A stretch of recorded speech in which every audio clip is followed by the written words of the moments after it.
ورسوله وصفيه من خلقه وحبيبه بلغ الرسالة وأدى الأمانة ونصح للأمة وجاهد في سبيل الله حتى أتاه اليقين. اللهم صل وسلم على سيدنا محمد في الأولين وصل وسلم على سيدنا محمد في الآخرين وصل وسلم على سيدنا محمد في كل وقت وحين وصل وسلم على سيدنا محمد في الملأ الأعلى إلى يوم الدين وعلى آله الأخيار وأتباعه الأبرار وأزواجه الأطهار. وبعد، فإن أصدق الحديث كتاب الله وخير الهدي هدي محمد صلى الله عليه وسلم. يا أيها الذين آمنوا اتقوا الله حق تقاته ولا تموتن إلا وأنتم مسلمون. يا أيها الناس اتقوا ربكم الذي خلقكم من نفس واحدة وخلق منها زوجها وبث منهما رجالا كثيرا ونساء واتقوا الله الذي تساءلون به والأرحام إن الله كان عليكم رقيبا. يا أيها الذين آمنوا اتقوا الله وقولوا قولا سديدا يصلح لكم أعمالكم ويغفر لكم ذنوبكم ومن يطع الله ورسوله فقد فاز فوزا عظيما. Ikhwatal hudhur, hadirin sekalian, Allah Subhanahu wa taala menurunkan para nabi dengan beberapa mukjizat yang sesuai dengan zamannya. Kita melihat misalnya Nabi Musa diturunkan di sebuah masa di mana pada saat itu orang-orang berlomba-lomba dalam kemahiran sihir. Karena itu Nabi Musa alaihissalam diberikan kemampuan yang bisa melumpuhkan para penyihir. Dalam Al-Quran disebutkan, فَأَلْقَى عَصَاهُ فَإِذَا هِيَ ثُعْبَانٌ مُبِينٌ وَنَزَعَ يَدَهُ فَإِذَا هِيَ بَيْضَاءُ لِلنَّاظِرِينَ. Dan ketika Nabi Musa melemparkan tongkatnya, maka menjadi sebuah ular, seekor ular yang sangat besar. Dan ketika beliau bentangkan tangannya, maka tangannya pun menyala bersinar dengan cahaya putih. Demikian juga Nabi Isa alaihissalam diturunkan di sebuah masa di mana saat itu ilmu kedokteran sedang berkembang. Maka Nabi Isa diberikan mukjizat. Beliau bisa menyembuhkan penyakit kusta. Wa ubri'ul akmaha wal abrasa wa uhyil mauta bi'iznillah. Maka aku bisa menyembuhkan kusta dan membuat melihat orang yang buta dan menghidupkan yang mati dengan izin Allah.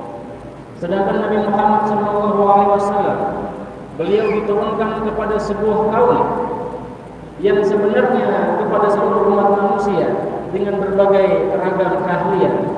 Karena itu kita menyaksikan Nabi Muhammad SAW diberikan kemampuan mengobati, karena beliau pernah mengobati Sayyidina Ali ketika matanya sakit. Beliau diberikan kemampuan membelah rembulan ketika kafir Quraisy meminta tanda kenabian beliau. Beliau diberi kemampuan mengeluarkan air dari jari-jari jemari beliau dengan izin Allah. Dan tentu saja mukjizat beliau yang paling besar, yang abadi hingga saat ini, yang melumpuhkan para penyair dan membuat heran para sastrawan, tentu saja adalah Al-Quran Al-Karim. Hadirin sekalian, Allah Subhanahu wa taala menurunkan untuk Nabi Muhammad SAW sebuah mukjizat yang disebut dengan Al-Mu'jizat Al-Khalidah, sebuah mukjizat yang abadi yang sampai akhir zaman dapat kita saksikan di hadapan kita.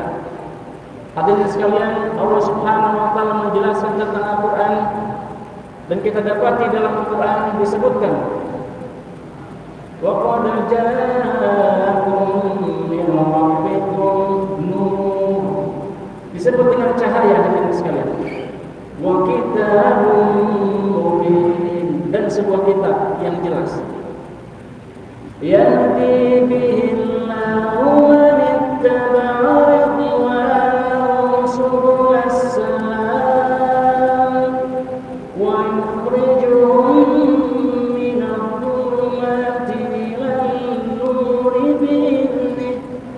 sebuah kitab yang dijelaskan dalam Al-Quran, yahdi bihillahu man ittaba'a ridwanahu subulas salam, memberikan petunjuk kepada orang yang mengikuti jalannya, jalan Al-Quran yang ditunjukkan oleh Al-Quran, subulas salam, jalan-jalan keselamatan, wa yukhrijuhum, dan mengeluarkan mereka dari kegelapan kepada cahaya. Hadirin sekalian, Al-Quran inilah yang oleh Allah disebutkan bal hiya ayatun fi suduril ladzina utul ilm. Dia adalah ayat-ayat yang tersimpan di dalam dada orang-orang yang diberikan ilmu pengetahuan.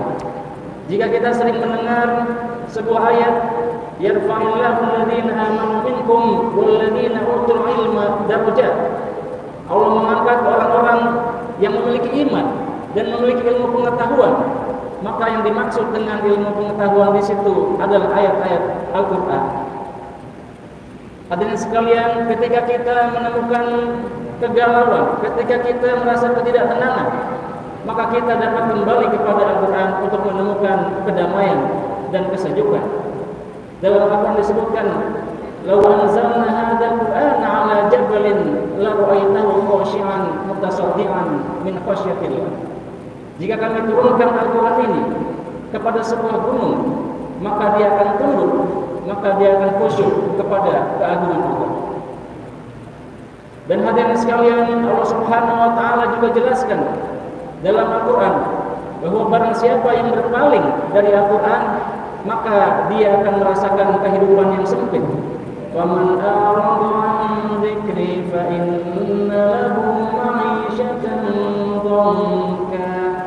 Dan barang siapa yang berpaling dari ayat-ayatku, an zikri, fa inna lahu ma'isyatan dhanka, maka dia akan memiliki kehidupan yang sempit. Maka hadirin sekalian, ketika manusia merasakan kesempitan hidup, ketakutan, kegalauan dan lain sebagainya, maka bisa jadi dia belum berpaling kepada ayat-ayat Allah.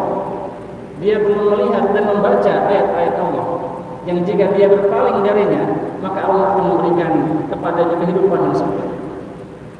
Hadirin sekalian, Nabi Muhammad SAW, beliau juga menjelaskan banyak sekali kemuliaan dan juga keutamaan Al-Quran. Yang salah satunya tentu saja beliau sebutkan al-mahiru bil Quran ma'asafarutil kiramil barah. Yang mahir dalam Al-Quran, maka mereka seperti para malaikat as-safaru al-kiram al-barah. Walladhi yaqra'ul Quran wa yatata'ta fi. Sedangkan yang membaca Al-Quran dan dia kesulitan, falahu ajran, malah dia mendapatkan dua pahala. Ajrul tilawah wa ajrul nasab.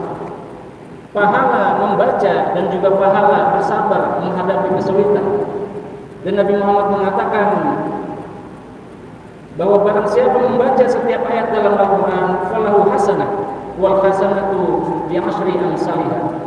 Barang siapa membaca ayat-ayat Al-Quran, maka satu hurufnya mendapat satu kebaikan, dan setiap satu kebaikan dikalikan 10 kali lipat.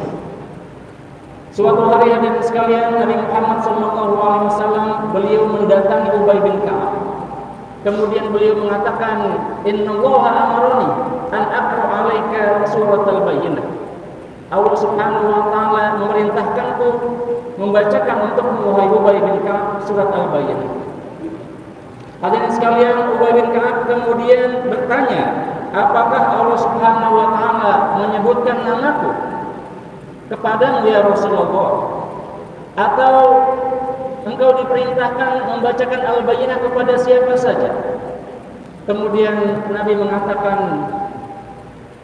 "Bal sammakallah." Tetapi Allah Subhanahu wa taala menyebut namamu wahai Ubay bin Ka'ab. Hadirin sekalian, jawaban Nabi Muhammad SAW membuat Ubay bin Ka'ab menangis. Beliau yang mungkin tidak maju di hadapan orang-orang kafir dalam peperangan, yang mungkin tidak memimpin perang seperti Khalid bin Walid, yang mungkin tidak mampu menafkahkan hartanya seperti Utsman bin Affan, yang mungkin tidak mampu memberikan pendapat-pendapat yang benar, ide-ide yang baik seperti Umar atau Abu Bakar. Tetapi dengan bacaan beliau, Allah Subhanahu wa taala mendengar bacaan beliau dan kemudian menyebut nama beliau di hadapan Nabi Muhammad SAW. Karena itu hadirin sekalian, Nabi Muhammad beliau bersabda, "Lallahu asyaddu adhanan liqari'il Qur'an min sahibil ghinah li ghinah." Sesungguhnya Allah Subhanahu wa taala lebih peka terhadap orang yang membaca Al-Qur'an daripada seorang penyanyi yang mendengar nyanyiannya. Maka saat kita membaca Al-Quran, jangan kita mengira bahwa Allah tidak mendengar. Sesungguhnya Allah Subhanahu wa taala lebih peka terhadap bacaan kita daripada seorang penyanyi mendengar nyanyian.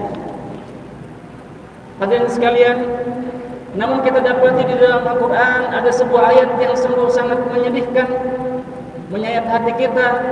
Ketika Nabi Muhammad SAW dalam Al-Quran disebutkan, beliau berkata, "Rabbi inna qaumi ittakhadhu hadzal Qur'ana mahjura."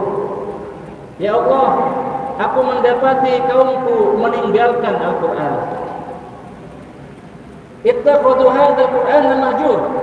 Disebutkan dalam Al-Qur'an bahwa umat Nabi Muhammad meninggalkan Al-Qur'an.